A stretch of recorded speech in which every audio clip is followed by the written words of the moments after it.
welcome to the Davy Community Center for the fifth and final town hall meeting of the Montserrat Port Development Project for 2023.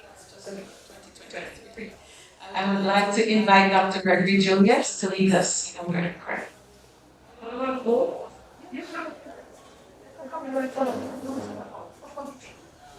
That's all I said.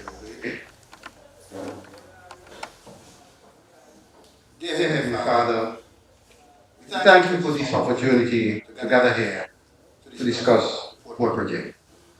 We ask for your profound blessing, guidance, and wisdom as we deliberate on this important matter.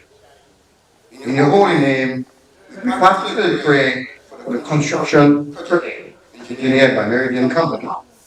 We deeply ask for the safety of all workers, the decisions made, the finances, the progress, the team unity, the environmental impact, the community support, the innovation, the leadership, and above all, its conviction. Our grateful God, as the instructions continue, let them be a blessing to all, so that a deeper awareness and understanding is developed about the project. The Montserrat infrastructure development be enhanced with this trust, and that all inhabitants experience its benefit. Let the meeting be conducted with decent and respectful manner. All these things asking in mighty name. Amen. Thank you for that, Dr. Julius. Now, before we dive into the conversation tonight, we've got a treat for you. It is December, it is festival season, and the Emerald Shamil Masqueraders are here to entertain us. Remember? So enjoy that.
Hot girl number one.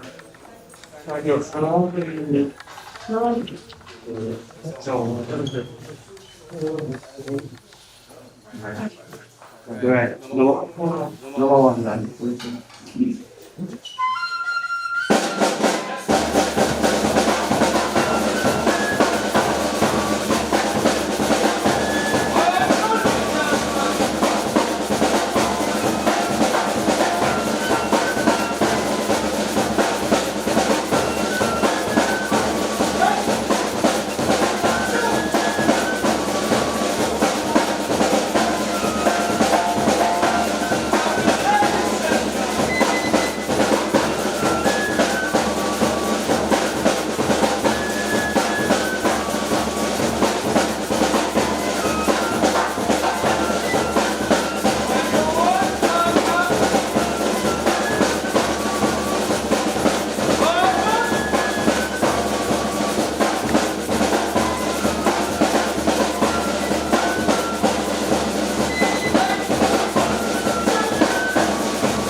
Later.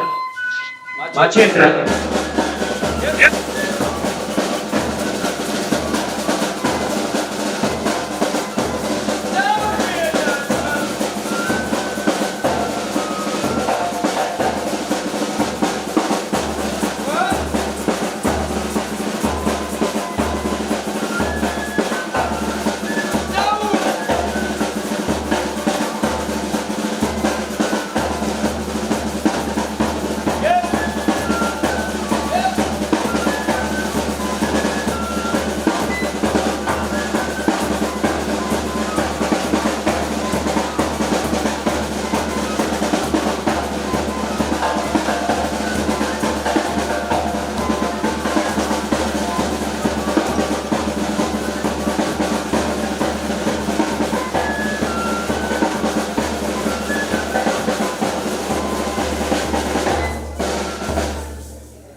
Thank you so much, the Emerald Samuel masqueraders, and I'm sure we'll see them a lot more this Christmas, and I'm really happy to have them here today.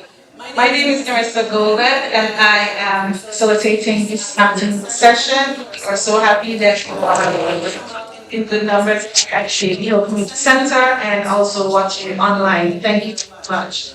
I would like to acknowledge the presence of some gentlemen here tonight who will be presenting to you in a little bit. Let's start with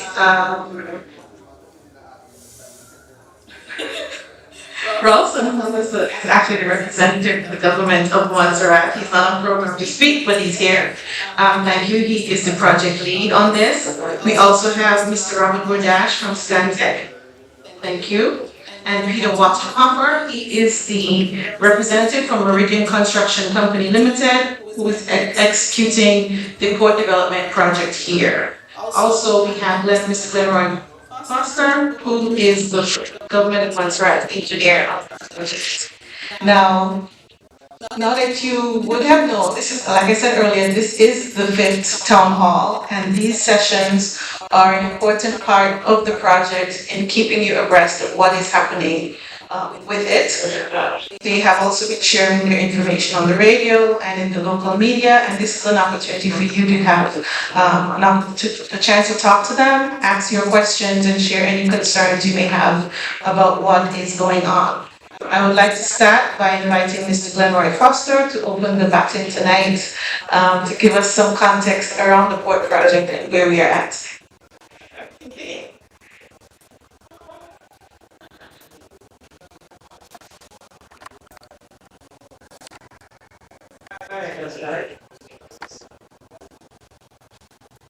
Good afternoon, good evening. It's not night yet, so just good now.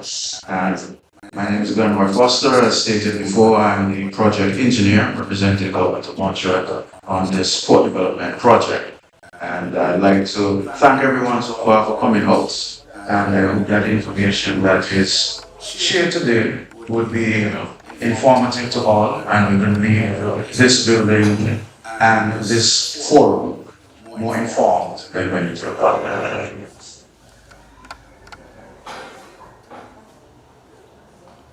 So as per usual, I like to start with this video to show where we were, what would have happened numerous times before, and what we expect not to happen again.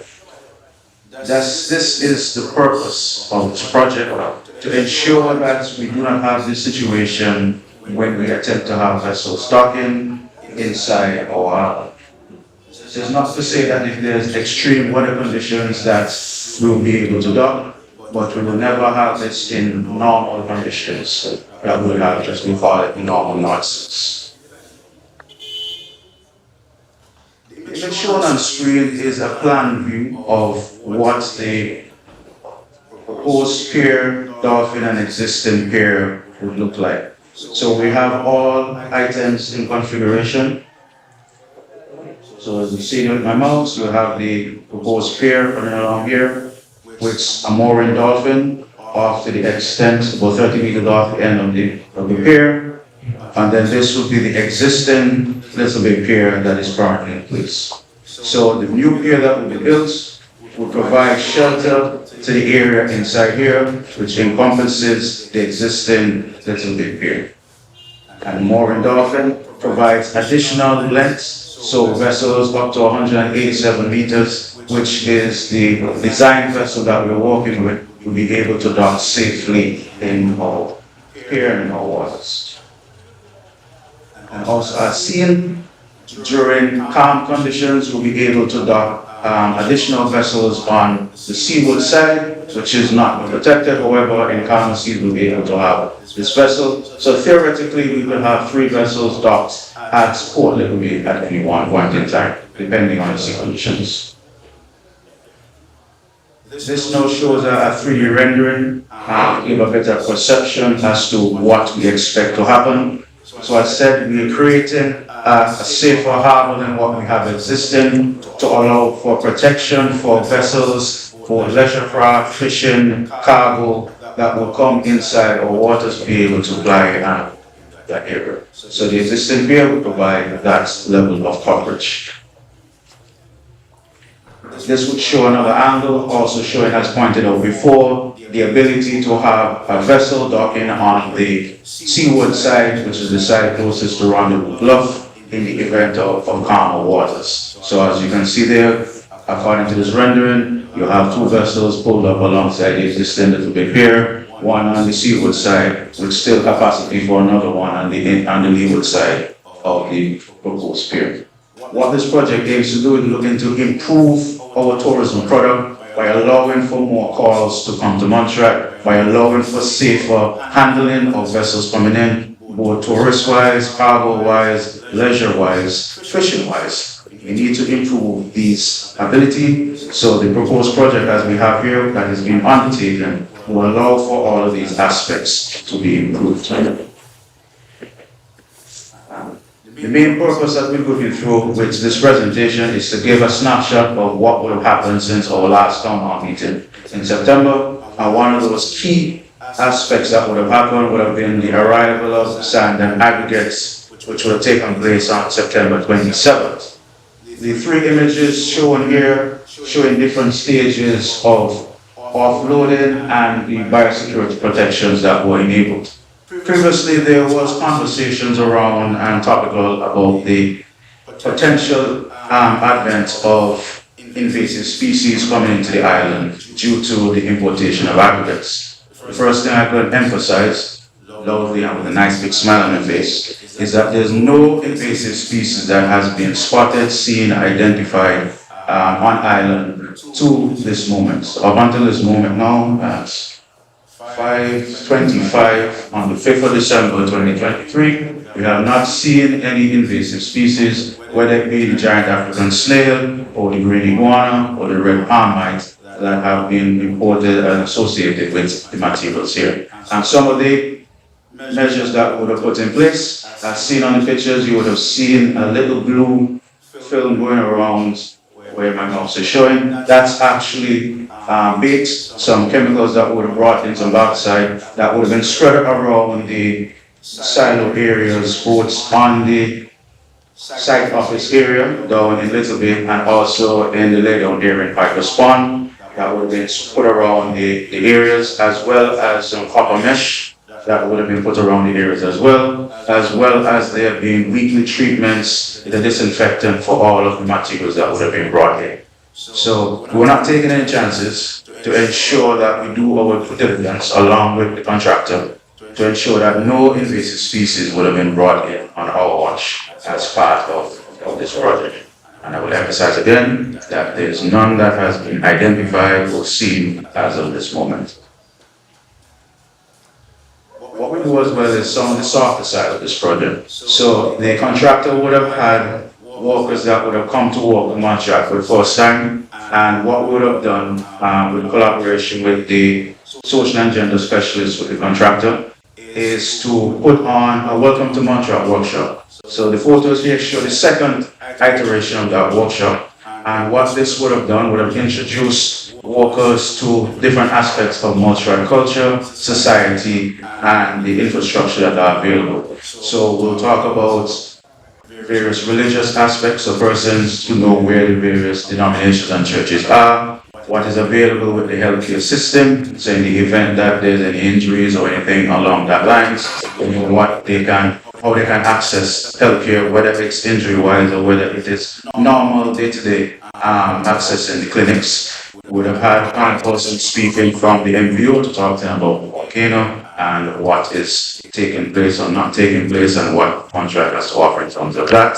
Representatives from the Montserrat Police Service to talk with regards to traffic rules, how persons are to drive on the road, various rules, as well as child safeguarding and protection of vulnerable persons, women and the elderly, and how that is to be dealt with as part of the social and gender aspects.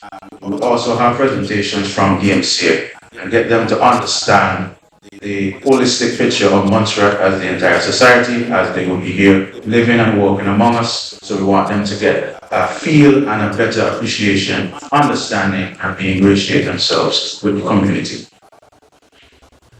As part of our outreach project as well, we would have gone to the Montserrat Friends College, and would have had representatives from Meridian as well, the two young interns, representatives from the Montserrat Port Authority, so we could talk to the students about, firstly, various positions and roles in construction, so that reporters are interested in going into that field, what they may need to do, being able to see away from the traditional persons that deal with whether it's a contractor or a laborer or an engineer, and see the additional roles that can be fulfilled. Your lawyer, environmental specialist, health and safety lead, something different that you normally don't see on Montserrat, but open the avenues that there are possibilities for them as well. As well as that, we wanted them to get an appreciation as to the project and to start think of how they can benefit from the project on a whole in a holistic picture. This is just not a pier that is going to be dropped in the water and just complete as that. We now need to take it and utilize it in the best ways possible for us to be able to open our own businesses, to be able to take advantage of the additional markets that will be afforded to us, whether that is through the tourism product, whether that will be through export, small cottage industry. So it's for persons to now open their minds to the possibilities for the infrastructure that is being provided.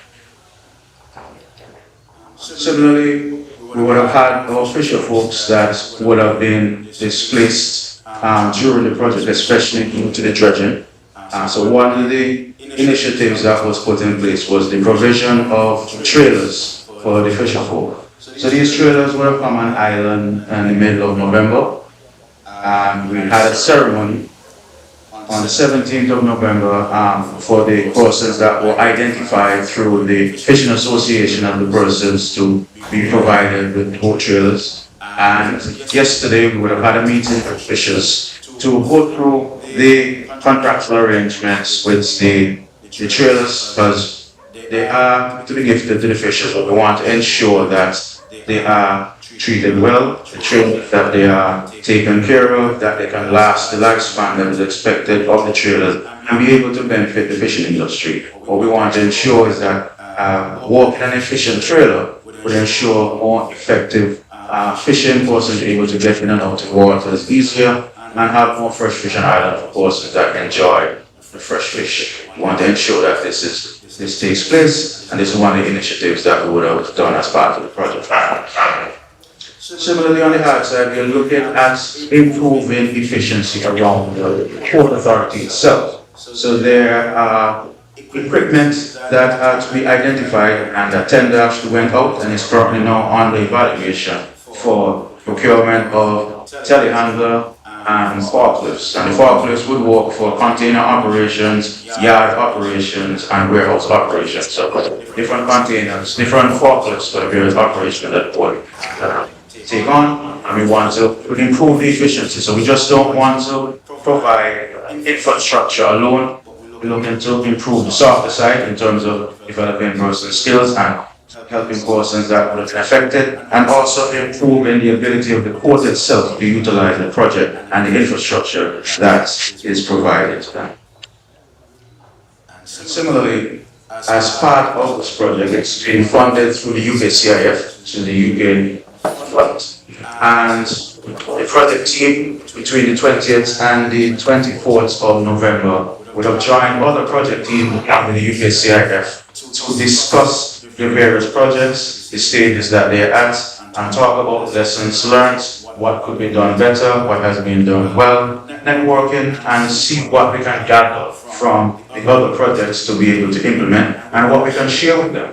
One of the things I can point out is that the initiative put on by the contractor in terms of the taste on the excavator, women and youth in construction, was a big hit, because they actually did a presentation on that from Montserrat to the conference about what we were doing in terms of increasing the aspects of women and youth in construction, and persons would have been taking notes, looking at what Montserrat would have done and seeing how they could implement it on future projects. So it is not just about the project locally, It's also been seen that Montserrat is doing things that other persons can copy and mimic and implement on their projects so that they can continue to improve.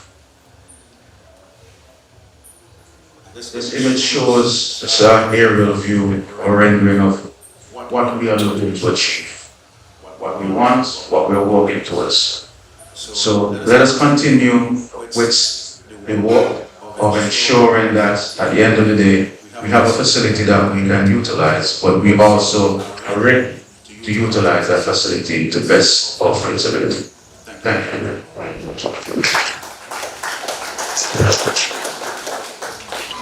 Thank you, Mr. Costa, for that comprehensive.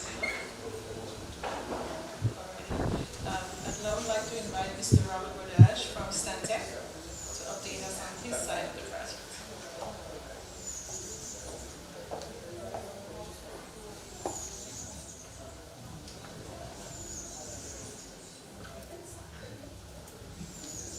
Good evening, everyone. Thank you, Glenn. Right for that.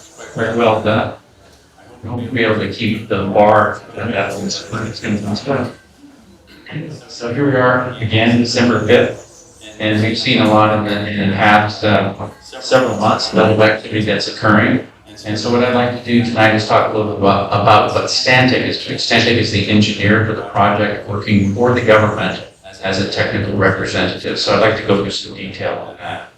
First of all, the project team, the owner and client, the government of Montserrat, and the design builder is Meridian, as everybody knows, but also their engineer is WSP, and they're a consulting engineer in their office that's working on this project out of Houston, Texas.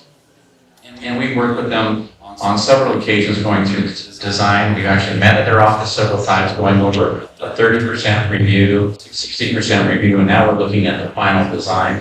We call that IFC, issue for construction. Drawings are nearly 100% complete. We've actually looked at it. Engineers representative is myself, Stantec, and we'll go through some detail here. So what Stantec is doing is we are, like I said, the technical representative for the government of Montserrat. We are providing technical support for the design and construction. So our obligation is to make sure that we monitor and review the design and do a technical review of the design, and then also provide support during construction. We also make sure that the construction is in accordance with the contract, and then anytime also that there is interpretations required, Stantec can provide a determination. It's very interesting because we are in the middle, essentially. The government is on one side, Meridian is on the other side. If there's ever an issue to be resolved, the engineer in the middle addresses the situation and tries to negotiate an agreement between the two. And if the two parties cannot meet for some reason, at the middle ground, the engineer makes a determination, and that's the way it's going to be, except for if they can't agree on that decision that's made by the engineer, it goes to arbitration, which is unlikely with the process. So basically, Stantec has the autonomy to make determinations, and we use our team and our technical background to make sure that everything we do is and good judgment. So we offer project management, which is essentially what I do. We have a team in various parts of Canada, right now we're in marine engineering, coastal engineering. Civil works are done out of a legal's office, structural engineering, myself in the Vancouver office. Electrical is out of Vancouver, environmental is out of Halifax, social and gender is out of Barbados. So we have really quite a broad area and expertise and geography that supports it. So what Stantec has done initially is prepare the reference drawings and specifications for bid. So we've been on this project for something like 4 years now, working with the government to develop a project that is within the allowable budget and advance that design to allow it to be bid. So we took it basically from 0 to 30% and did pricing on that, established a budget. When we were all okay with the budget, we advanced the project. We also reviewed WSP, the design team, for compliance with the reference drawings, and we look at their specifications as well, and we check the critical things like stability, making sure the project won't move in an extreme storm, and we also make sure that calculations are within standard practice. So We always work with contractor and government. We have weekly meetings. We have informal meetings. We have formal meetings. And so on a regular basis, we're always in touch with what's hot and what's not. So there's continuous communication ongoing. We also review all the monthly draws for the contractor, and we meet government team to make sure before we submit to the government that the amount being requested for completion and billing is appropriate and represents the actual work done in the field.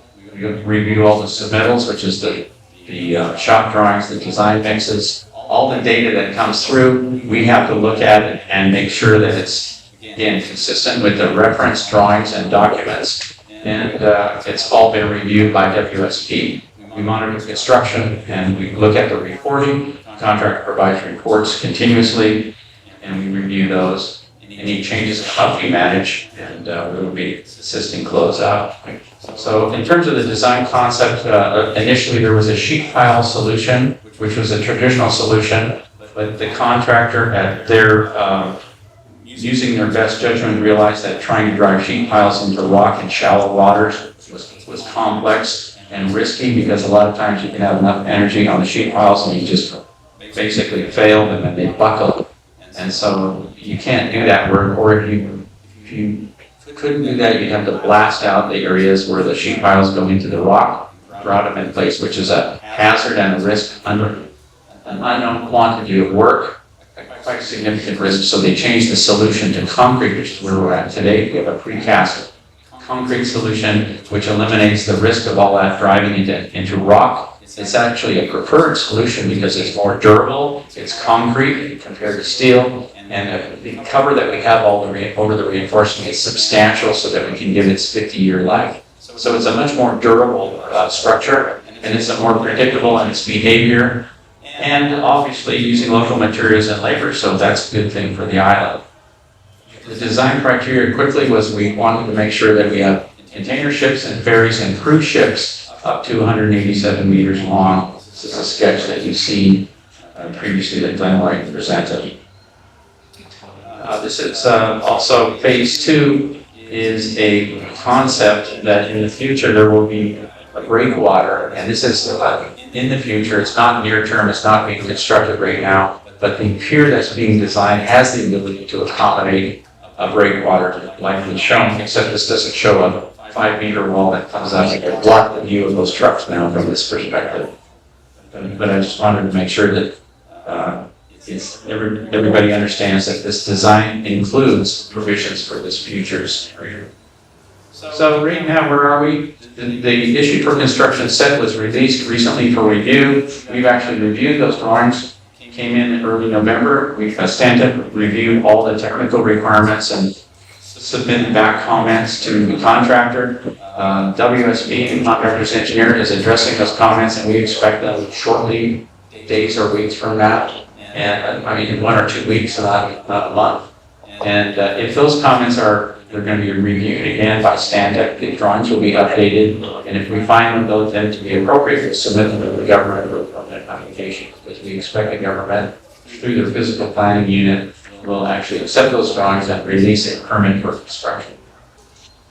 So this is the site plan, the pier, North Dalton, the rotary area in blue, the causeway in green, and there's an encatchment ditch in purple. And the whole project moved out 15 meters so that it would be safer for the occupants and the users of the facility in case there was a potential rock from the hill. This is a face-up plan showing the new pier with fenders and lighting and drainage. And this is the cross-section through the pier that shows the stacked units, which is on the table right there. You can see some 3D printouts stacked meaning the caissons. You can see the caissons being cast out in the field right now at Hyper's Pond. They're very large, and you get an idea of the scale of the project. In addition to that, once these caissons are stacked, there are these vertical elements, which are rock anchors, which actually go down into the rock. They're drilled into the rock and grouted so that they prevent overturning. So that is the design concept. And this is a longitudinal an elevation showing the bedrock is in blue, and you can see all those rock anchors are going into the bedrock. So it's a big project to do the rock anchors, but it's going to make it very secure. That's basically the end of my discussion. Thank you.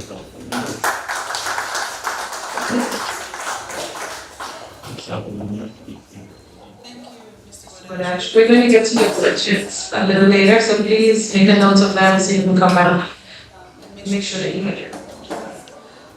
Thank you for all of the graphics and the photos. We appreciate the visuals. It's good to see it come alive like that. Now I'd like to ask Mr. Peter Waterman from Meridian Construction. We'll get that right up there.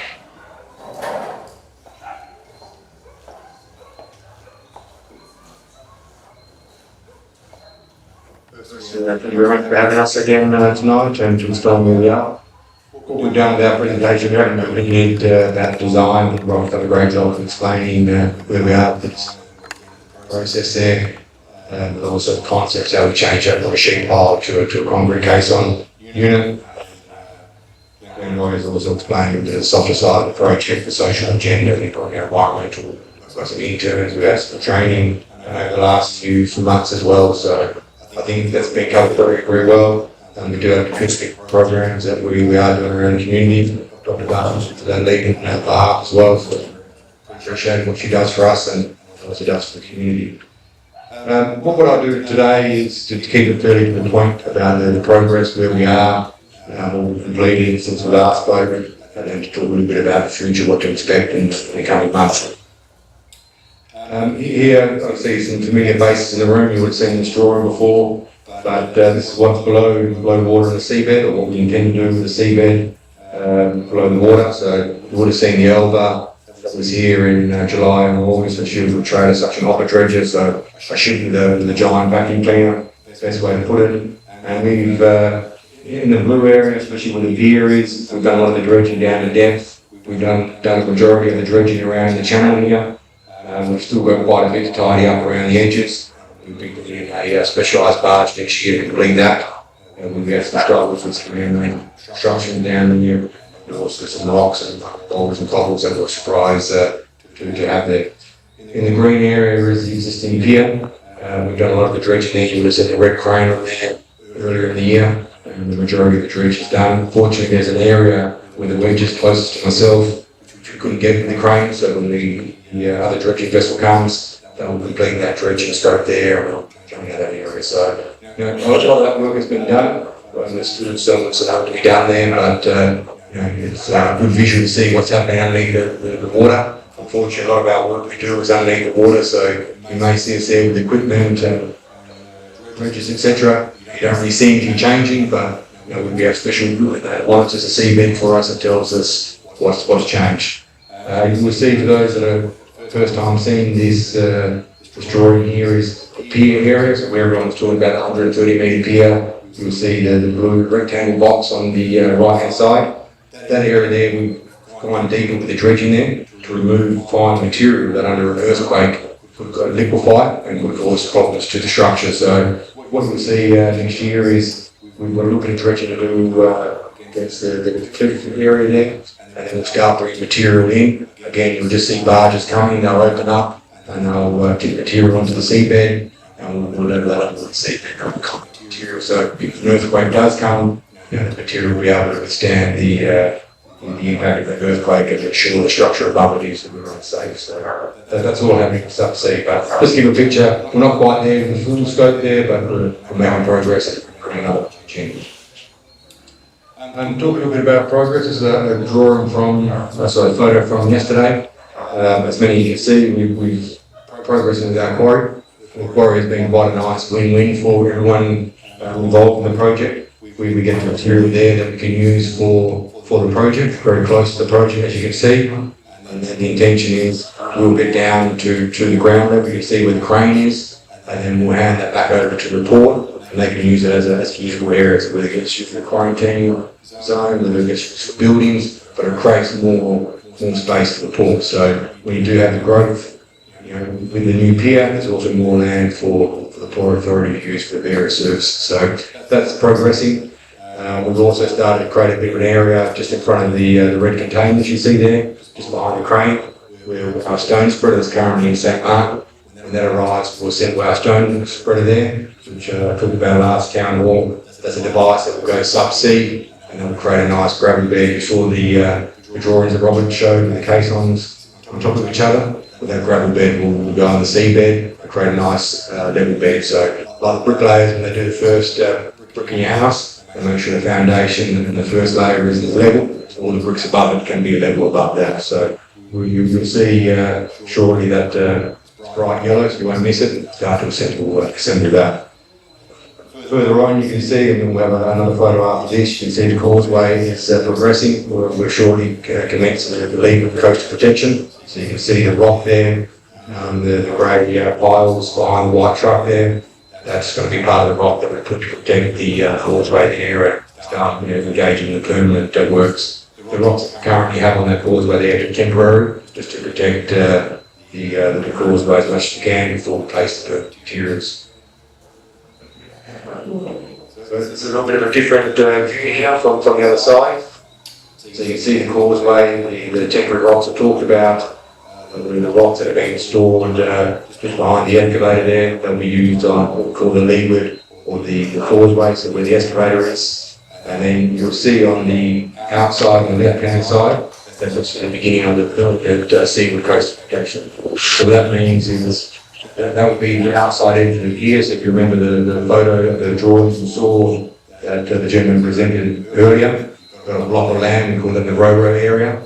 That rock will protect that area, and then the pier will go out from there. What you'll see, we won't quite finish it to start off with, we'll just do enough to keep and protect ourselves. Then we'll get to a level of about +2, +3, and then when we go to finish the job, we'll raise the room to +5. So that means where the finished level will be approximately +3, there'll be a 2 metre wall of rock to protect that Ro-Ro. That's what's happening there. That's the port construction site, and then obviously in the water, with the dredging, we can't show a photo of that, just a bathymetric survey. Away from the site, everyone would have seen Pipeted Pond, and that's been something we've been working on for quite a while. We've got to the stage now where that plan being commissioned, and we're actually starting to become a production site for us. So again, to briefly explain to everyone in the room what's there, we start on the left-hand side. Some workshops for steel fabrication, for wind workshop as well. We use some of the tents for storage of slag and cement. So they're products that we use to make concrete with. We've then got a recycling plant next to the on the right hand side of the second white dome. So what that will do, we'll recycle concrete we don't use. So when you make concrete, it goes into a truck. You may not use it all when you're going to watch the truck out. That we have to residual concrete. So we have to extract the sand and the aggregates that we reuse that in the road base, and we reuse the water. So quite often what you have, and we have a temporary one at the end of the right-hand side of the photo, you dig a pit, and when you waste the concrete, you have to throw it away. But with this recycling plant, we reuse those products and reuse the water as well. So it's quite special for the project. We then have our concrete patch plant in the centre. So that's currently getting commissioned, and in the next few days we'll actually start producing the first concrete out of there. We'll test and make sure it meets the specification, strength, etc., etc. And you can see we've got the aggregates on the left-hand side, the sand on the right-hand side. So all that material will go into the concrete batch plant, be mixed up, cement, slag, and produce required concrete for the project. And as Robert said, we've changed from steel to concrete. So concrete is our most important ingredient we have on this project.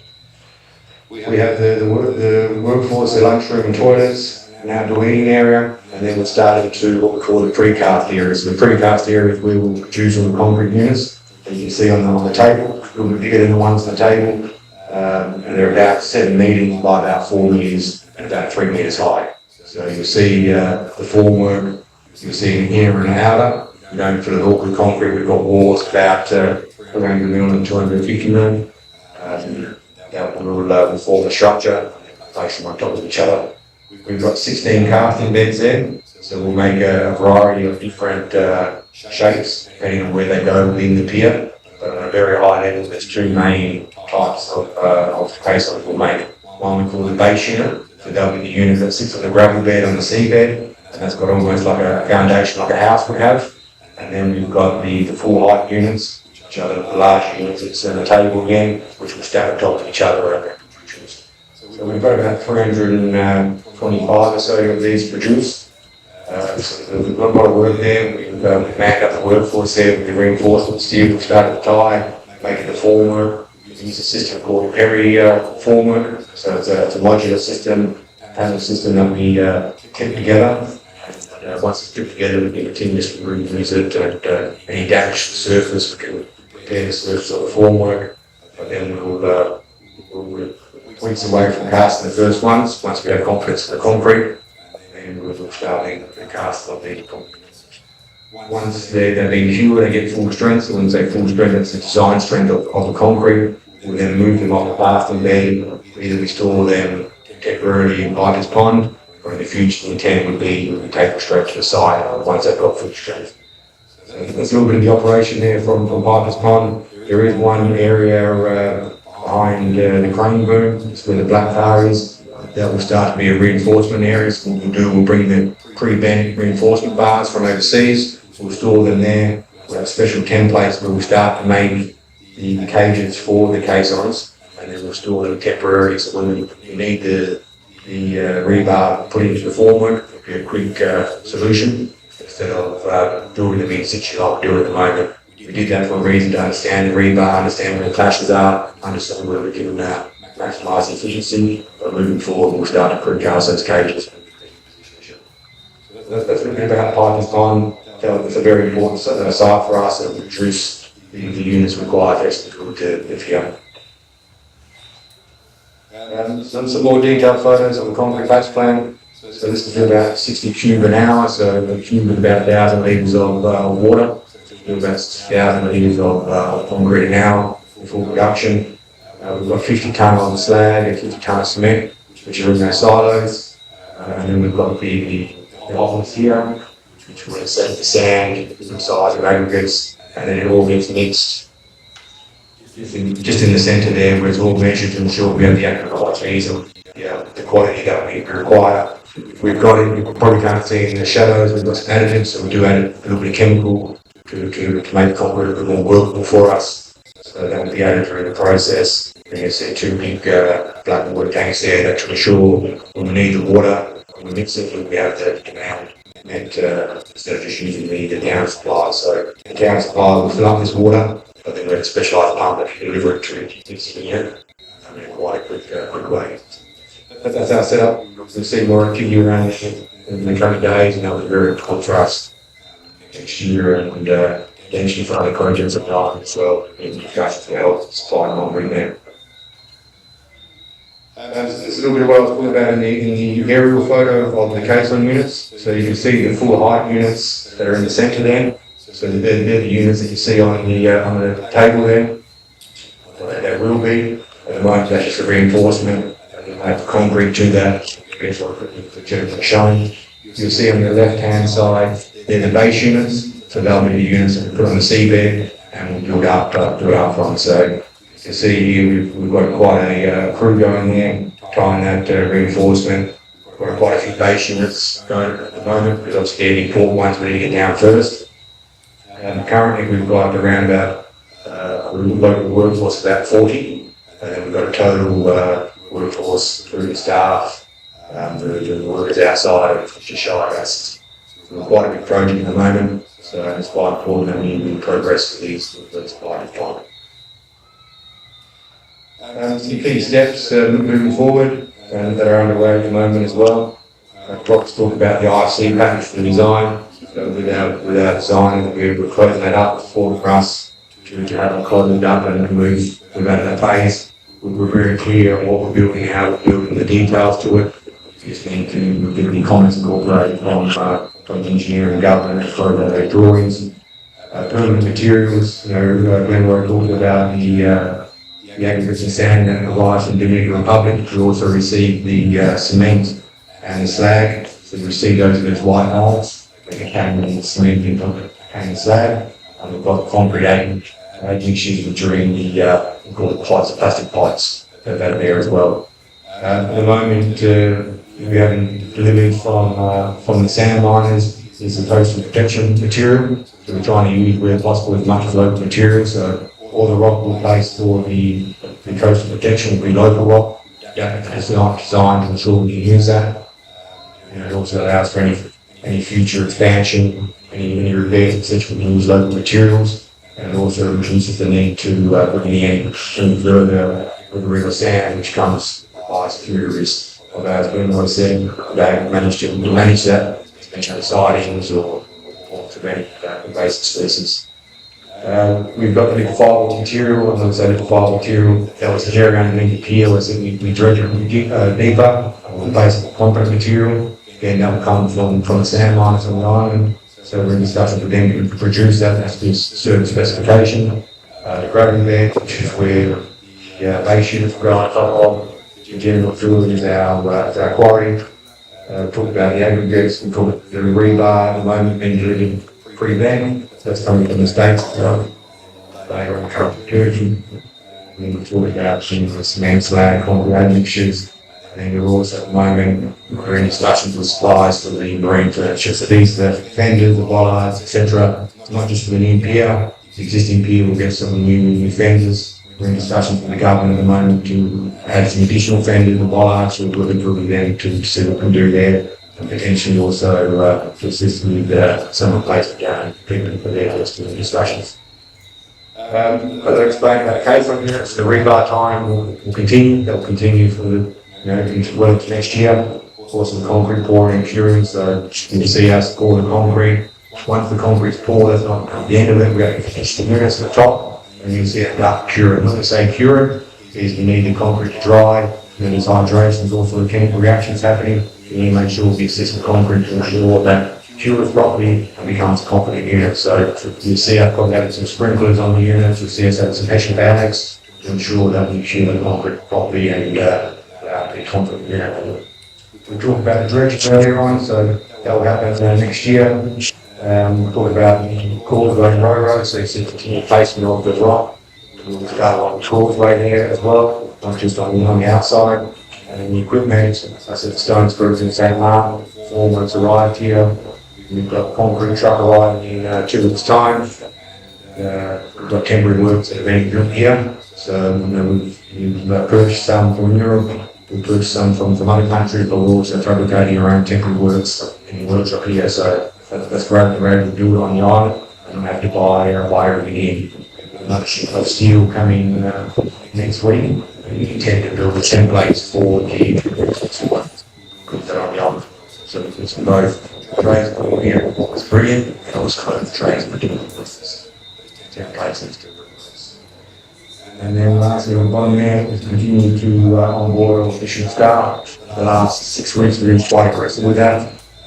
We're pleasant to be happy to report that the quality of the workforce we've been impressed with. We've brought some people in to train them as well, and been open to the training, and we think we're going to go have a great through. And next year we'll continue to increase the numbers there, and we hope we have the same comments next year as well. So it's been very much appreciated, very much accredited with the guys who have been on board with us so far. And then lastly, we'll continue the environmental monitoring controls on the social agenda, HSC, etc. So that's an ongoing program set up over the past year, and that will continue to happen. So community support, the few projects we're working with our various government departments, etc. and we'll do much support.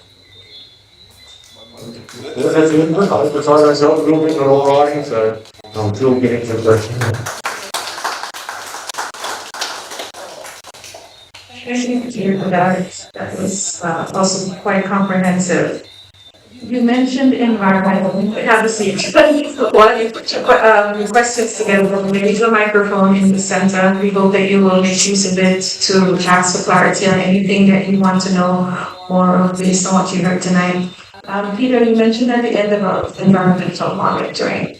There has been some of the coral in the Casbay, especially Casbay area, have been experiencing some bleaching.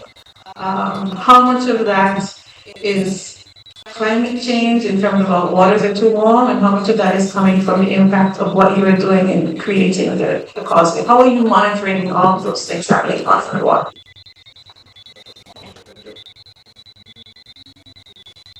It's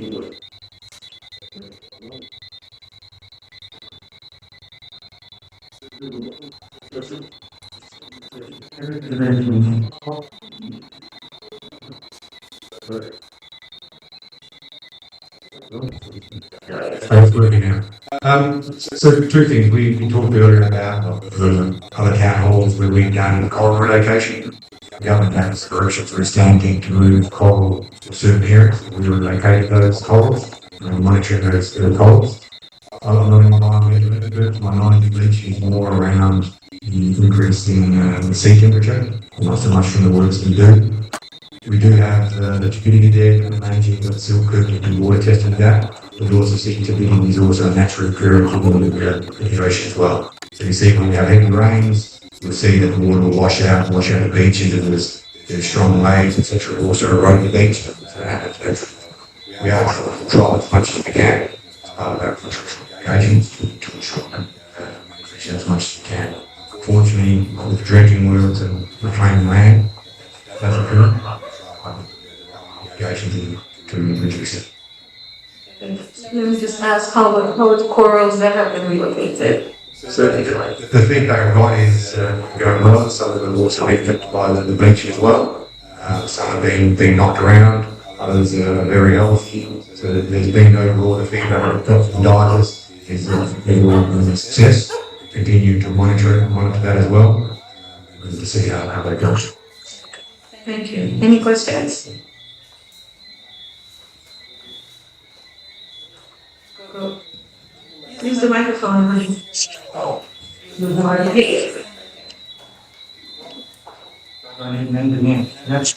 Yes, you can.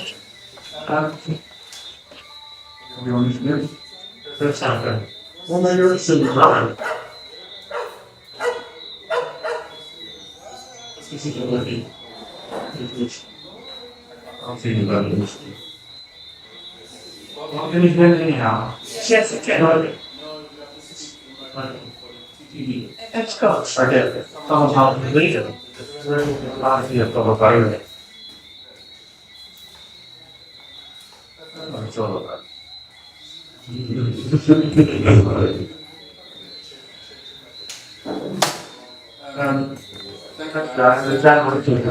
What you're talking about, that's really useful. Really what I'm wondering to ask is, besides all the technical stuff that you're doing, once the ship's arrived on the new ports, what is it within your remit to have any impact on what they will see when they arrive in the port? I'm mindful of the fact that they have to go through some sort of immigration, and at the moment that sort of whole area doesn't look that great. So I'm just wondering whether that also is going to have some sort of effects that.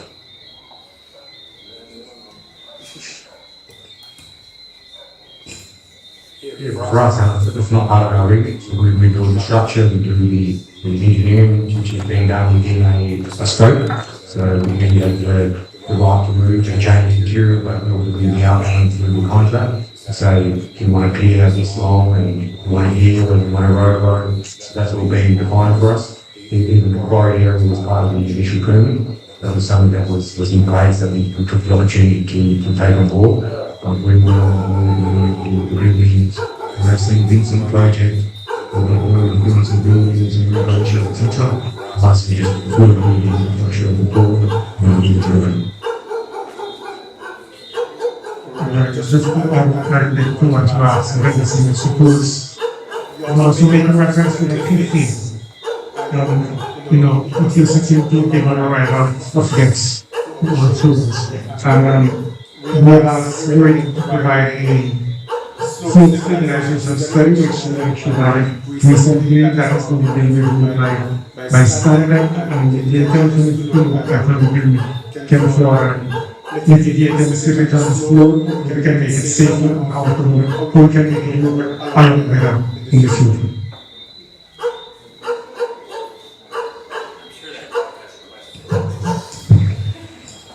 It looks like the more white than I have 3 points, 2 questions I'd like to make.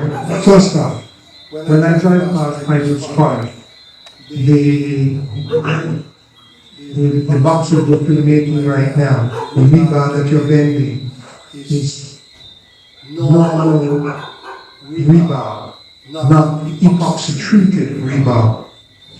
So, like the houses in Lookout, the bridges, overpasses in New York, where there was cement on the road, you will see that these boxes will start deteriorating after a few years.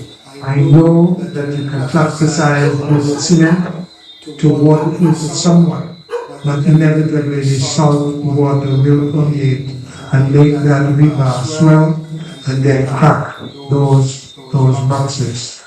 That is the first question. The second, I want to put all the questions together. The second question is, you have environmentally damaged our reefs above and beyond what the volcano and Mother Nature has done. Every time the Nile seas come, the same shower of stuff that you're taking from by the ferry terminal, you are compacting it on top of small stones. You started doing that causeway with small stones, not huge stones. So what happens is that the Nile seas are going and washing that what we call shower into the water. And the depth of the water, the north side, is now shallower because of that. And I dare say, I'm not dived here, but I know Mother Nature. The dredge channel that you have dug is now filled back in with that shower from up here and sand. So I have two solutions that you can use now before we get more environmental damage done. And in town, in front of the warehouse, by the wharf in Plymouth, there's over 300 stivets that are buried, but some are still protruding. It is not hard to take an excavator and remove them and place them here in front of the causeway to protect the environment and protect the causeway from future. Because every rough sea, the next day you're back there filling in the same thing, and 2 days later it's washed out again. Right? Another alternative, those boxes that you make to hold your sand and aggregate on Piper's Pond, you use an H-beam with a cement slab placed between them, right? That H-beam can go through rock and everything. Just put up a sharpened end on one end, and it will permeate right through rocks and everything, and you can drive that down, and you put your cement slab, and then you have a permanent wall there. They already have holes in there. You can put heavy-duty rebar and anchor it to the concrete, and then you backfill it, right? Easy, if you want to call it temporary or permanent protection wall for the causeway. It's not rocket science. In there, you causeway, point cement. They built a wall similar to what you want to do. Or what they did, they took those same beams and took cement slabs, put them in, put the crushed rock and aggregate like what you want to do into those boxes, and then it will perfect will go off there. Right? And I've seen it done before. And then they take from the left side to the right side, they have heavy rebar steel that is bolted, so it holds here, and then they leave a gap of about 2 or 3 feet, and then they fill that with crushed rock and cement. So inside of it, once it's finished completely, there is a permanent cement inside of it. So even if this HDM rusts out in 25 years, 30 years, the cement is still there to hold everything together.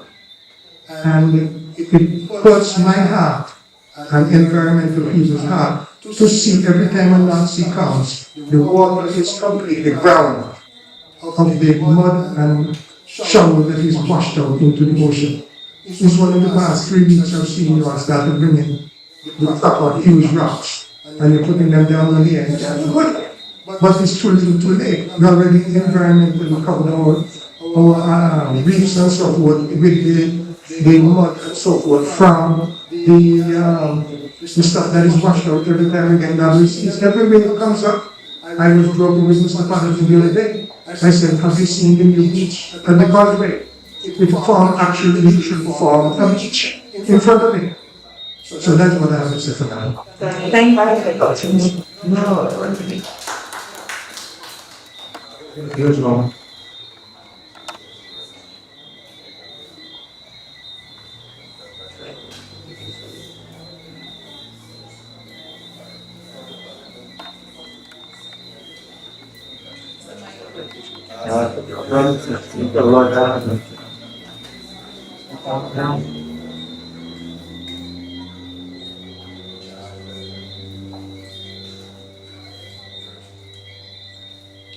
Same thing when we're in a country room.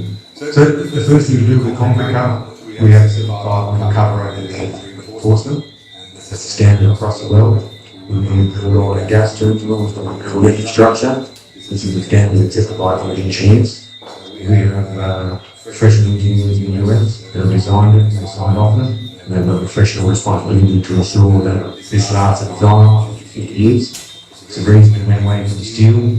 Steel, you got protection, you can coat it, you paint and other bits and pieces. But it won't last as long as concrete cover at 75 mil. Standard thing is also signed off on the 3 inches of 75 mil, and it's used across the whole world. Every job I did about my career with a company that built Plymouth, we've always done the same. We use blank steel, carbon steel, with a 3-inch cover around it. I just did a job in Canada where we had temperatures up to minus 40 and plus 30 with the same standard building. So that is the standards accepted, oil and gas companies, professional engineers, everyone across the world. So we'll have a cover, and that will last the time. And that's a fact.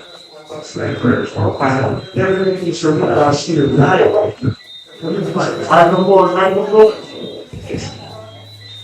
Every piece of rebar steel in Plymouth wall presently is epoxy treated from the And want to be approved by professional engineers. We also have a responsibility of ensuring that what we design lasts 50 years design height. So this is about to begin putting the solution in place for the design. That design will be dictated through the contract, which was rock protection, very similar to what in front of the immigration building. I believe very similar to what was down for Urban Drive that we can put of. So that will be a geotextile material for soft building listing. There will be a filter rock, which is up to about 50 mil rock. On top of that, the larger rock like boulders you see. The other side, maybe over the truck for the last 2 weeks, go over the top of that. And that will be on a slope of wetland, and that will stop the bleeding and the washout. There hasn't been excessive, I know it's been a hot topic in the community. There has not been excessive washout of that causeway. Around the studio will be some. And the seaward coastal protection, we commence that early out for approval to ensure we get protection for the planning for that to be approved. And we've taken our own rules for that implication, so we can start protecting ourselves better and also start protecting the here in other words. Unfortunately, with the dredging work we do and also the backfilling works we do, there is no washout of that material. That's why we're trying to put silk curtains in place to reduce that. Also, it's quite difficult sometimes with the weather, but it is a contractual requirement and also for practice, try and reduce that washout. Now, for any material that's put into the dredge pot or anything like that, we have to ensure when we hand it over to the government, we go back and mention the survey to ensure it's going to be construction finalised. With regards to the dredging of the construction area, we just recently put our bathymetric equipment over that area and everything back to the area. I hope that answers the question. Robert, do you have any concrete or? With respect to the concrete design, epoxy coated rebar is no longer used as not the preferred method. There are other methods like seam coating, but it's also a part of the mix. So the most important thing that we can get for longevity is concrete cover, and you typically concrete, and this is a marine concrete design, and a very tight specification. So in terms of this is 5,000 psi, it's 35 inch concrete, very strength concrete. And most importantly, what we talk about is that clearance to rebar. But you're right, if you ever do get corrosion on rebar, it doesn't expand and around. It doesn't mean to say that we have few areas that are vulnerable, but in the end, This is truly an accepted standard, consistent on that level. With respect to the erosion that has occurred, or the siltation that has occurred, the final solution for the leeward coastal protection will have that filter fabric, and the purpose of the filter fabric is to minimize the inclines that can migrate out of the river. Thank you for that.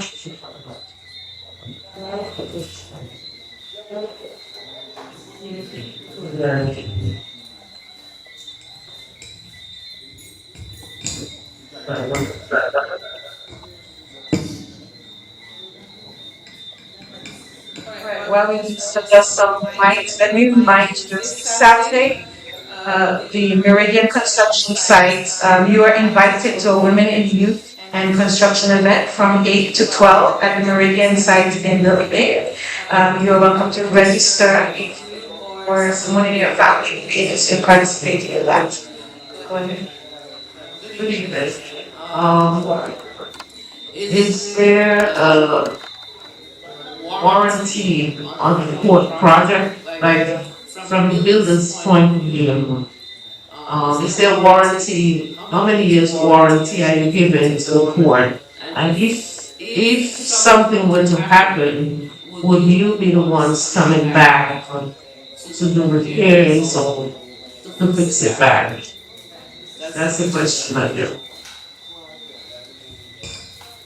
Normally, contracts are 12 months warranty period. Within the 12 months, if things go wrong, when you come back and fix them, depending on the reason was. Obviously, if a vessel came in and burst too hard and cracked the berth, there was issues on the line, that's a different issue. But if it was due to poor workmanship, etc., then probably your client's part directly off radio.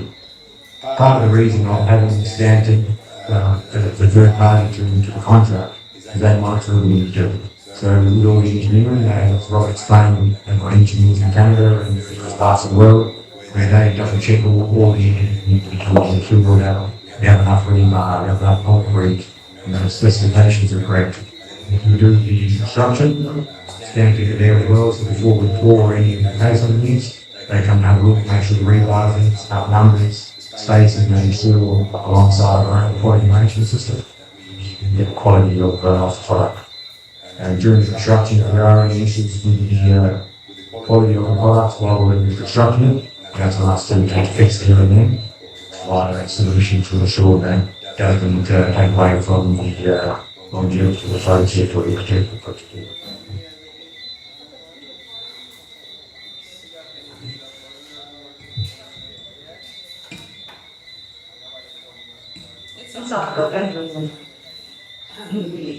Yeah, I think what was brought up on the Peter mentioned the lifetime of the port, the jetty would be about 50 years.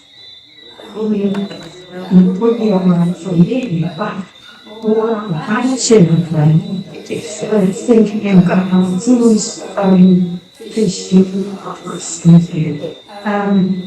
they got to be very good swimmers, it seems, in just 50 years. Don't you think it should last longer than that? Very good for the concern.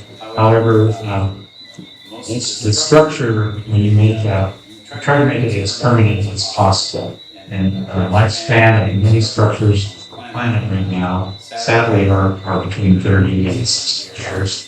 Here projects, the basis of design that was negotiated with the government for this project was a 50-year lifespan. And so we have to make sure that all the compounds are surviving. We've seen this so fast with this. Leaves the clearance of some rebar over time. And recently right now it's much more durable and robust structure. But yes, 50 years is the lifespan. Not to say that it will last longer, but this is the intended lifespan. If you go more than that, it ends up being cost. There's a cost related to extending that lifespan. However, this is kind of a general solution and expected lifespan of marine structure. Just to add a bit to that, although we have a 50-year lifespan, there are a number of things that we would need to do to ensure it lasts longer than that, and maintenance is usually part of that. But once you get into things like preventative maintenance for any structure, then you are able to expand that by design and expand the structure to class. But one thing you have to ensure that it can last the design. Yes. Good evening, everybody. So, Patrick, like, when I approached you, Mike, this is not a question that I had, but because you mentioned something, I want to ask a question. Is there in the contract any funds for maintaining the port for a period of time beyond the construction? No. That's the tragedy. That's absolute oversight of the tragedy. How could you build something that costs $90 million and will not factor in maintenance for at least 10 years now?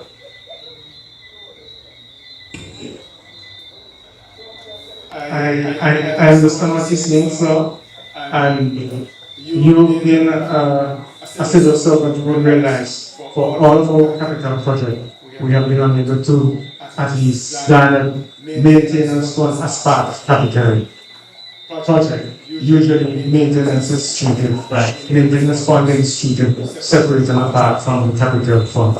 And I do agree with you that I'm not sure it's an oversight, but this, you know, we start thinking about how do we incorporate maintenance funding within our capital project. I was listening to Parliament today and there was a question about backlog maintenance. And the answer was that there's no money for it. And here we are building something else and not providing for any maintenance. I suppose the hospital is going to be the same thing.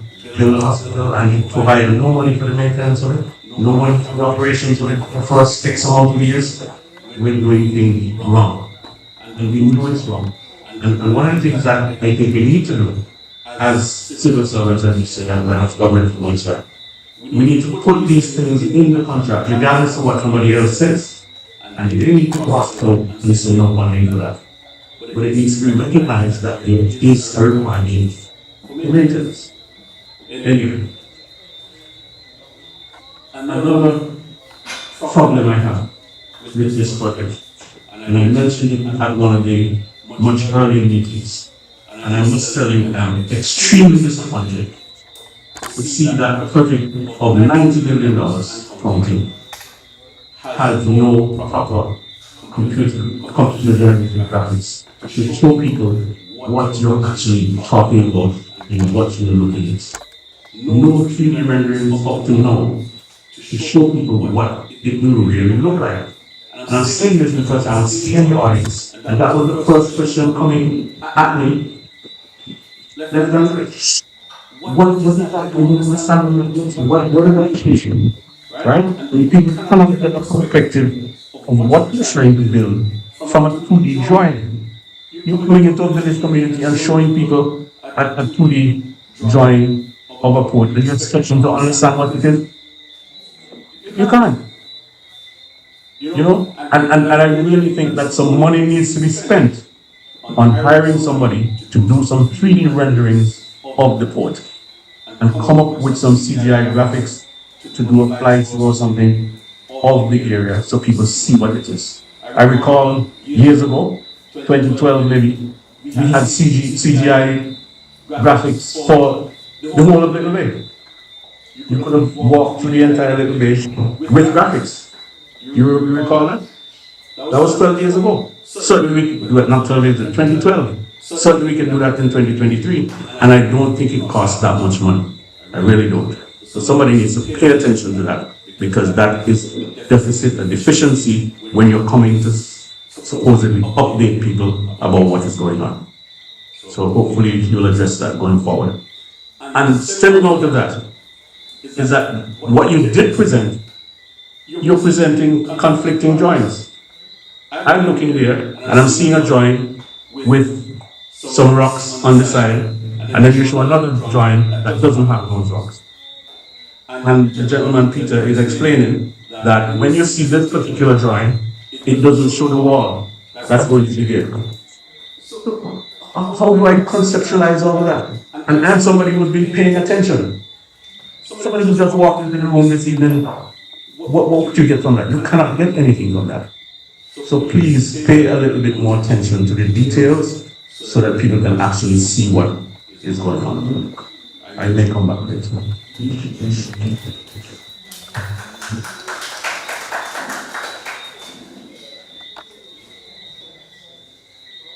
I just want to acknowledge Mr. West's comments and question. I do know that we made some attempt at providing some 3D rendering, which we saw with Mr. Foster's presentation, but I still do think I do agree that we can improve greatly on that so that folks can have a better appreciation for what we are constructing. All right. Any other questions?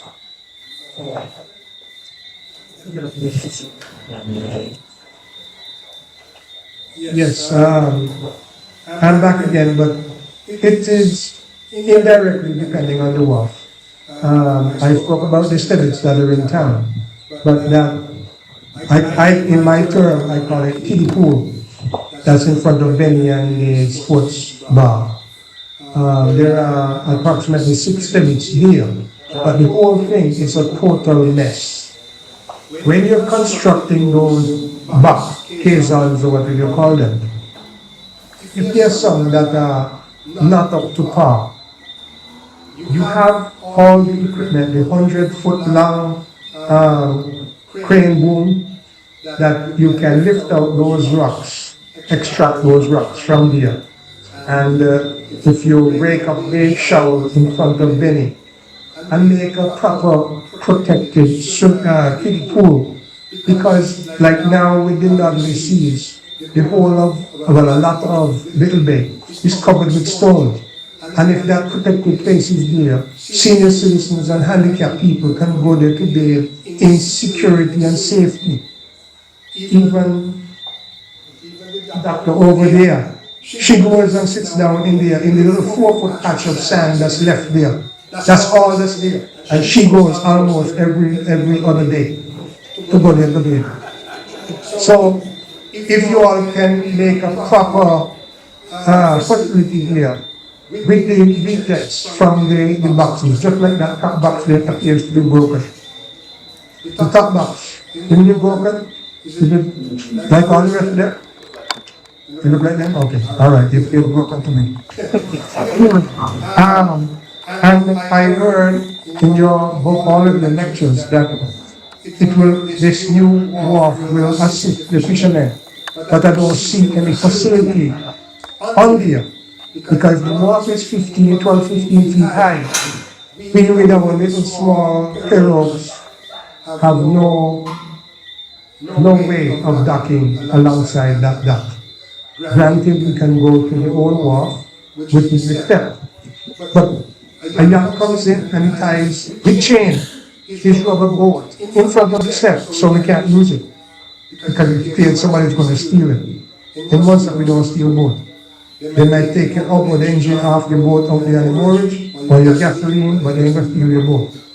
So we need facilities in all these $90 million for fishermen also. Some kind of the trailers, half the people that you have the trailers who don't own a pickup truck powerful enough to pull a boat out of that's what we have.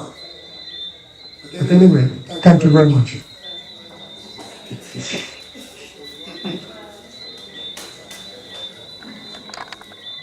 Mr. Patterson, last time we spoke, there was talk of extending the time for the project to be completed.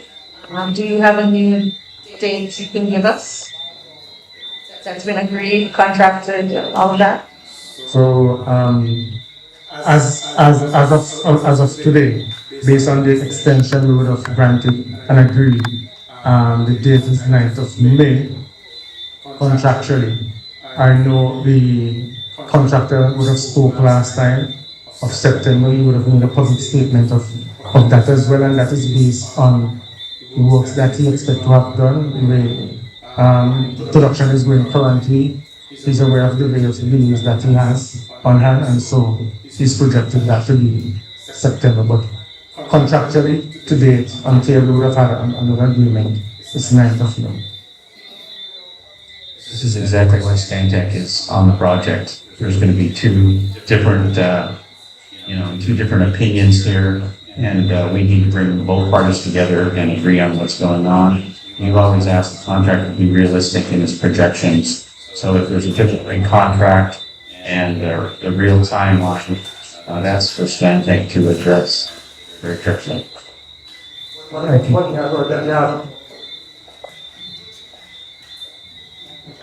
So basically, Robert, okay, so Robert, you're saying that there is no new agreement, are we still working with the main deadline? How do we clarify what's happening? There are ongoing negotiations between those two dates right now in the works. It's gonna take some time to resolve these things. Like I said, that we always ask the contractor for realistic assessments, and we believe that September is a realistic date for completion of the project. So now this would impact lots of things in terms of our tourism sector, attracting whether dates for cruises for the upcoming year. What sort of a surety and what kind of timeline are we giving them in terms of saying we need a decision by this date to know what's going on? Well, negotiations can take time it takes. Take tomorrow depends on how the party sees the situation, and so we're hoping that we can have the matter resolved soonest. But at the end of the day, what I would always say, we look to get the best out of the situation for the people of Montserrat. The contractor would always try to get the best from the situation as well, and so it's for us to meet and have the matter resolved. Okay, so just following on Captain Hall's question, is it a money issue that's causing the extension and the inability to make a decision? There are various contractual matters that are involved. Money is one of them, but I don't think that is the only issue there. I mean, there are a number of things that are very, what happen with the contract. It doesn't matter what type of contract it is. You always have this type of situation. You have delays, you have the cause for delays, and we have to look at these various elements. If we do have a request for time extension, it has to be justified, or we have to have approval from our funders as well, who has to be involved. It has to be approved by government, it has to be approved to various parties which involve cabinet as well. And so we have to take all that into consideration. As well, I would already mention that the contract will mention liquidated damages as well. If time extension is not granted, but then the contractor still need more time to complete, then that has to be a consideration, which I'm hoping we will not be down that road, but we will do everything in our power to try and, resolve the matter in an amicable way before we get beyond that. Work continue during the festival season? We'll shut down Davy on the 20th of December, and we'll back to the beginning of flying of January, starting before. So we'll be down in the past, and our blues, our staff will need to go home to enjoy Christmas.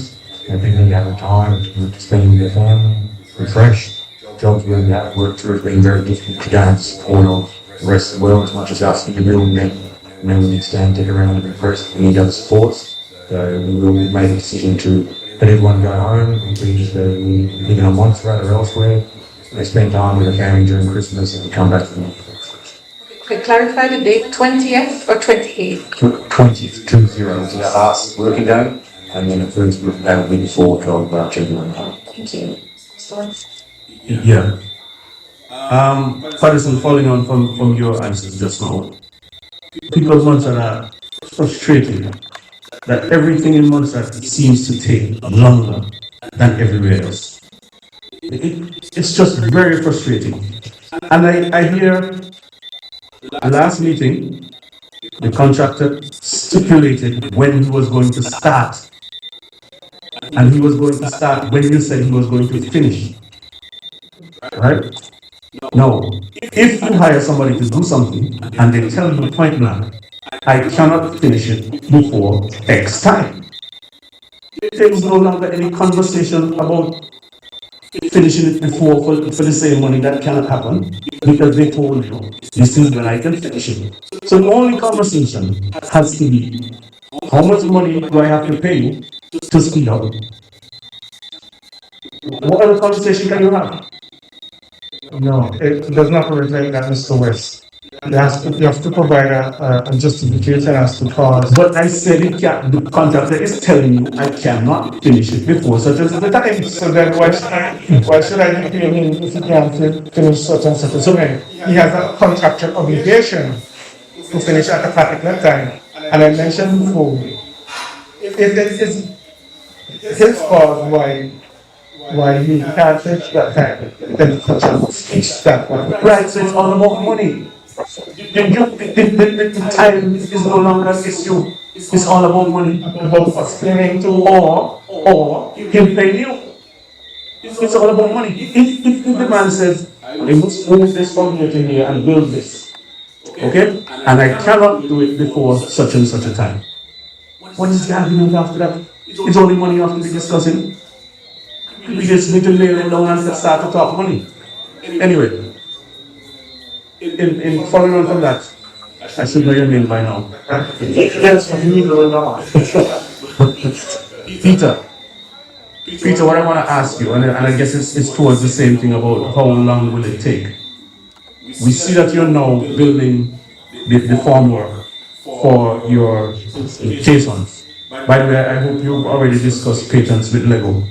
That you're not essentially honoring patents there with those Lego blocks that you're building. But I want to know, once you finish the formwork, you pour the concrete, how long will it take for one of those to cure? And if I'm not mistaken, I heard you say you're going to build 360 something of them? 325. 325. You have not built one yet. You have been forming some. Not one has been poured yet. You need to build 325. They have to be cured. Therefore, if you don't start until, you said, end of March or April is when you're going to start building the axle pier. You said that. Yeah, correct. That's the pier itself. The pier itself, which is what we're going to use the caissons for. Well, we got the right first. The right. So the question is, if you're starting in April, how long is it going to take you, having regard to the curing length that is required for the caissons? So they're very independent things. But to answer your question directly about the curing, so far the mixed design is using the same cement, slag, aggregates, and sand, which we drilled to Puerto Rico. We tested, so it's like for like. The result showed us that 4 days with design strength. And once with design strength, we stopped curing and handling blocks and place. So you're saying after 4 days you can put the blocks in the water? Correct. Okay, good. So you're proposing to build how many per week, per day? Well, we've got 16 casting beds, and our aim will be to progress that. We get to a stage where we can cast one block on each casting bed per week. One per week. Correct, and that will be to get to ramp up. So one per week to build 325? Per slab that we have. So we've got 16 slabs. Oh, 16? Yes. Oh, okay. I'm sure you've already done the math. So tell us what the math is there. How long will it take you to finish pouring? So this is a question we get asked a lot. Start casting the first block shortly. That leads us to a few Christmas break. And then next year we'll start to ramp up, and I'll give you a sort of because it's an ongoing question, and we have questions from the government, we've got our assumptions. But as you know, it's best guess based on timing and looking at the process. Because once we start moving into production, then we'll give you an answer. But for us to meet our schedule, we need to ramp up from January and February, cast those blocks. Let me ask Mr. Foster. He's the engineering mind here. 16 is towards 325. Excuse me? 20.3. All right, there's a, did that on a calculator just now. So 20.3 weeks, starting from April. Now, hang on. No, if anything's confused here, very confused. I'm not getting confused. You are. I'm deliberately saying so that you don't confuse the rest of the people. You need to be very specific in what you're saying. Yeah, we are. And by the way, the comment you made about the wall on the 3D drawing, that wasn't me, that was Robert. Yeah, this is sure we don't get us mixed up. Yes. So we'll start production and casting. We aim to get a few done this year. There's always lessons learned. When we get back next year, we start ramping up production. Like everything you do, we first learn how to drive a car. It always takes a little time to learn how to shift the gears and do this. It's the same with groups. We've got a great workforce here. They've really jumped in for the last month and had them. We need to continue to improve their skills and work with them, get them full production with out on the schedule. But we foresee that towards the middle of next year, third quarter, we'll be finishing the production of the caissons. At the same time, we want to try and start placing them as soon as we can. See, as we talked about the weather and all the seeds, etc., we're still some dredging works. We're planning that to be concurrent. So there'll be concurrent operations. Part one will be basically a prefab yard for the caisson units, separate from site. And we'll start with site, the dredging, liquefaction replacement, and start placing. We'd like to get to a stage where we have a stockpile of the caissons.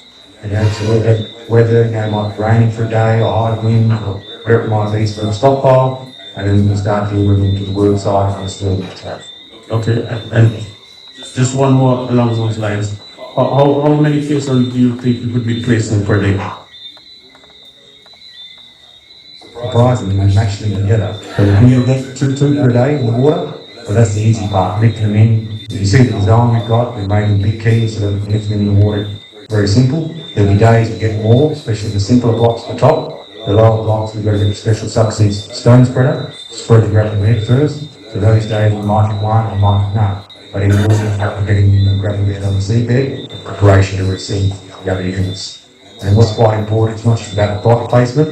Then behind we've got the rock anchors to drill. So this will all be happening simultaneously as well. And we've got concrete arm units to do. We've also, concrete slabs to do. And we've also got the coastal protection from the sea side.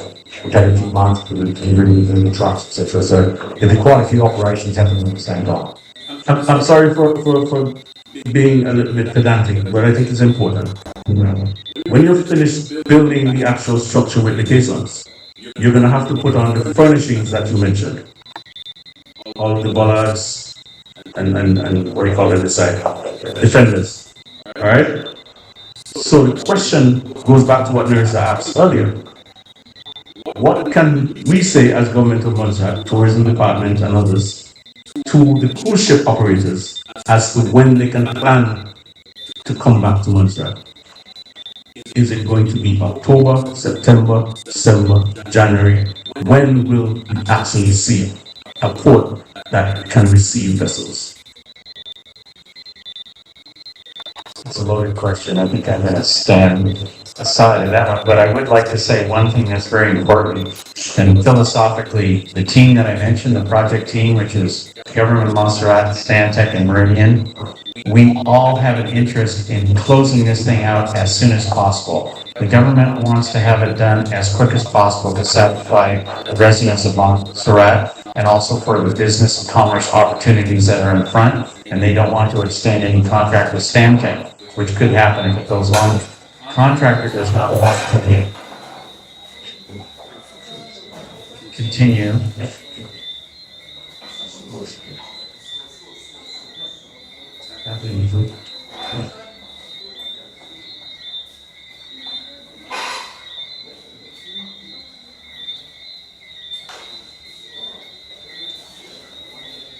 Everything okay? Yes. Okay.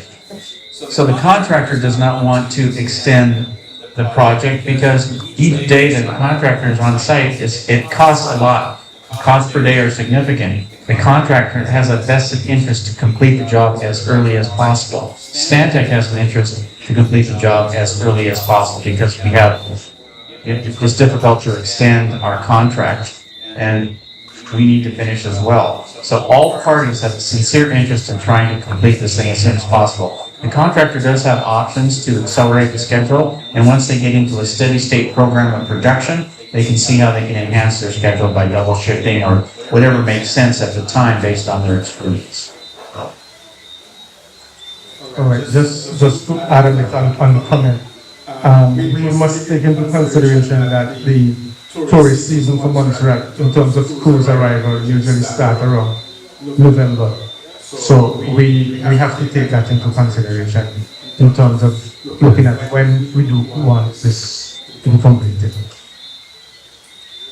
On the same topic of the cruise ships, okay, the time frame for when this project is supposedly due to be completed, I think the cruise ships need to know way in advance so they can do their planning.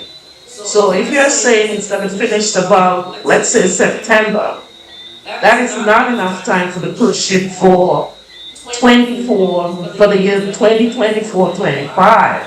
It means they will be prepared for 25-26 and not 24-25. So that too is pushing things way behind. The question I stood up to ask though is that where can we get, or in other drawings and all the things that I saw tonight, where can I access to see it?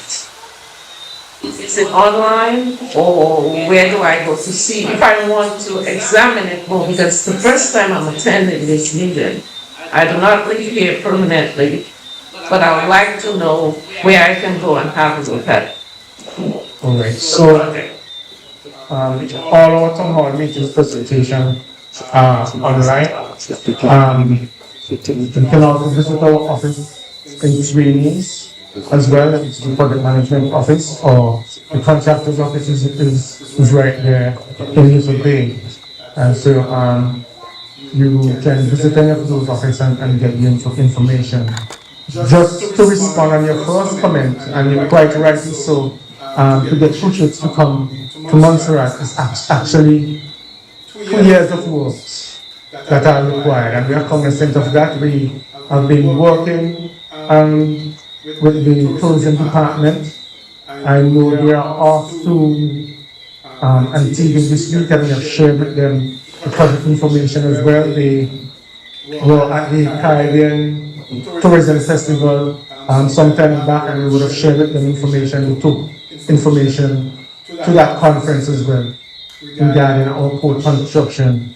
About a month ago, we had a cruise personnel from a cruise line visiting, and we had the opportunity of going to the project site as well and having pertinent information as to how the project is progressing and when we anticipate the completion. So you're quite right, rightly so. That work does not begin the end of the project. It starts now. I'm not even know it started yesterday, and I have to start sometime before. And I will also use the opportunity to encourage each and every one of us. This is a community project, and there is some benefit in it for all of us. I can look around this room and I can tell you 90% of what is inside here, including the clothes that you are wearing, comes to the port. And that just tells you how important this project is for us. There are lots of other benefits. There are a number of us who do the cottage industry. All year round would have seen our masqueraders as well performing.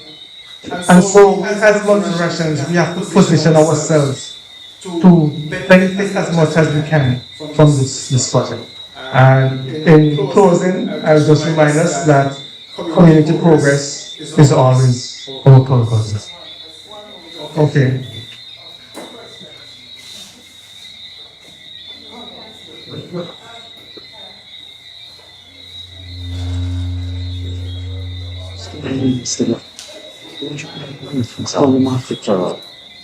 Okay, hello everyone, my name is Casey Skelton, and a very long time ago I came aboard to my PhD research here in Montserrat back in the late 1980s, and I've been here back and forth Just recently, I arrived here, coming out of a flight from, I can't remember, Antigua. And what I was really struck about was the fact it would almost be impossible to find out where you would reach the Montserrat level. So when I was around asking the taxi drivers, many of them said they didn't know, they'd never heard of it. And then when I arrived, it's this sort of gravel area, isn't it? Area here, can't see the ferry, there's no signs up, people do sit back and taking pictures of people. If you don't know them, it's going to be trying to people. So I think a big problem here at the moment is invisibility. So it seems to me that Montserrat is really struggling. We've got this fantastic connection of people who are creating this course here. So there are kind of materials coming from Dominican, Turkey, USA, Europe, Portugal, all this coming to Montserrat. But at the same time, okay, sorry, I forgot to do this. So just about, I was just saying to repeat that all these countries are contributing. Turkey, Dominican Republic, USA, Europe, Puerto Rico, many more I'm sure. And so Montserrat is there on the geographical map, but it's not visible yet. And I think you've got great stuff going on, and we need to sort of make sure that it's producing what we need as a community. I mean, I've told myself here, perhaps because I've come forward to Montserrat as much as I can, which does have long gaps. But I do think that the recognition of Montserrat is not clear enough. And certainly it took me a long time to find just where I needed to be to get on the ferry. And there were very few people, of course. But the ferry is a great intervention. I know it's only going to have a certain lifespan for the time that it will be with us. But I do think we've got to do lots more work in Montserrat, because Antigua kind of swamps Montserrat and it wraps all the stuff that's going on. And Strat has to work really hard to kind of be seen. Thank you very much for that. With what? I think that you're both kind of having what was saying when you were saying that people are having visuals. So if I was the course representative trying to sell an inclusive on Montserrat, I can't sell on one of those designs. I need to see a sexy picture of what our visitors are going to see when we show up, and you haven't done that for us. So whether it's you or the port authority or tourism that needs to work and tell us what's going to be the final picture we are going to see when we pull up in the ferry or whatever, that is what is going to excite people about where we're going. You guys are getting hyped about all that technical stuff. You know, that's not going to make me get happy tonight. But want to see a picture, a colorful, brilliant picture of what our people are going to see, and that is missing. And she's very right. Montserrat is missing in how we do things. And unless we know how to sell it to ourselves, we can't sell it to other. Go ahead. Thank you. Go ahead. Yes. So I'm confused individual after the history. We found in our born and bred, right in the beginning, right? No. It's about the school when I come on the radio first. You actually the line of it. Remember? You call him on radio. Because I said I'm going to be from Breakwater. I don't make it outside the Breakwater. Remember that? We live for the program on just as Mr. West. Probably my second hour. One description of two giant. You get that? Upon the radio. If I ask about upon the radio. He said this meeting because the final because they got this on driving. That's what I'm commercial convention. So I was just trying to share that knowledge on everything. right to the now. Me hear Slady asks about what time I will be like the tourist people are there. No, check the one again. If I was in waters like Antigua, you could give them kind of description. You understand it? You see outside it. When we look, change now, you know. When we look, sometime, like 2-3 weeks, water will be in a cycle, you know. You get that? So, we don't really know how. That's how I say a plan with the creator. Right after that? You don't know how I ever really actually give the cruise line on actual time when we know that plenty delays right outside. And if you see again, port, even before the contract is out, from the last government, remember I done maybe some surveys. I sent out some surveys to people to find out what the benefit of the port, what the port are going to Montserrat and so forth and so on. I remember that someone has spent a long time. Money still spend now because we show a couple million just for the company come and set up. I watched the budget. I'm sure we on board. Because I'm skeptical. Geothermal got me skeptical. Because me, and so many promises since me born. And you know, contact with people him 180 hotel. If I go on contact on the since me. I always say just wanted to roll next. So I can we see that? See that. So the truth about it is that what actually will be final, either final drying or your work, I still work on the final job. That was it. Answer that?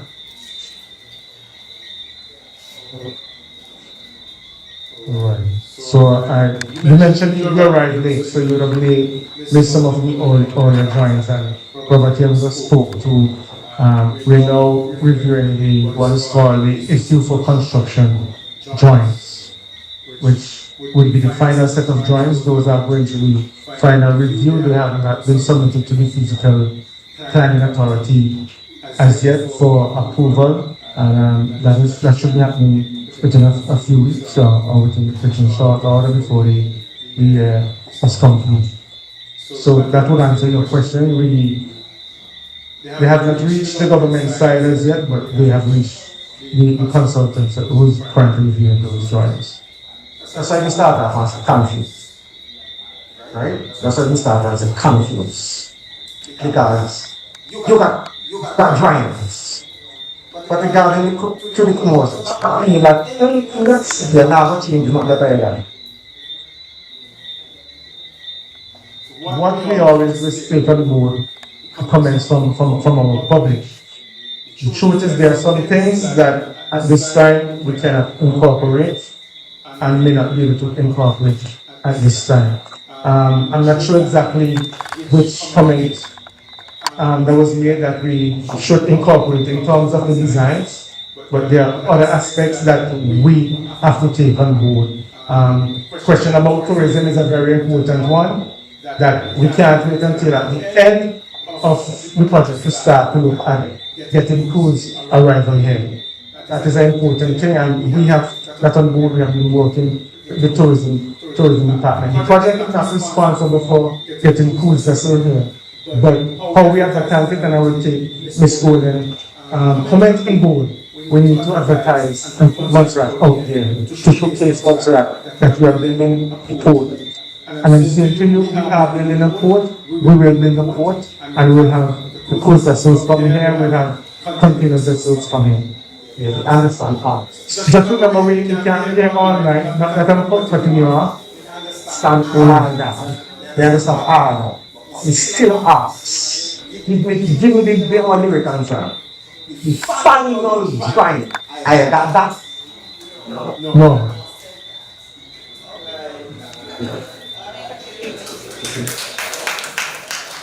Thank you very much for all of your contributions tonight, and also to those who joined us on the YouTube. We do apologize for the technical difficulties that were being experienced. Please don't leave. We do have some refreshments for you, as this is just our way of saying thank you for coming out, not just tonight, because there are lovely faces that we're seeing at all of the town halls, and we appreciate the contributions. It's important. Just another reminder, this Saturday is the Women and Youth in Construction event down at Little Bay from 8 to 12. You can still register if you would like. If you're a woman or a person 16 and over who's interested in learning about the construction industry, please do join. In fact, you can speak to Dr. Barnes about that. Thank you to the Davy Hill Community Center Board for facilitating us tonight. Live at events for streaming, and all of you definitely for coming out. Thank you to the team from the Government of Montserrat, Stantec, and Rigging Construction for all of your hard work. Have a good evening. On behalf of the Port Project team, I would just like to say Merry Christmas, Happy Festival, and we'll be seeing you in the new year.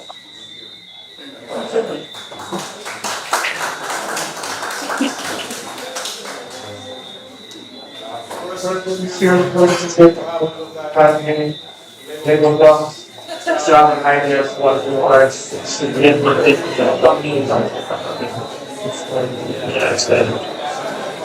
it's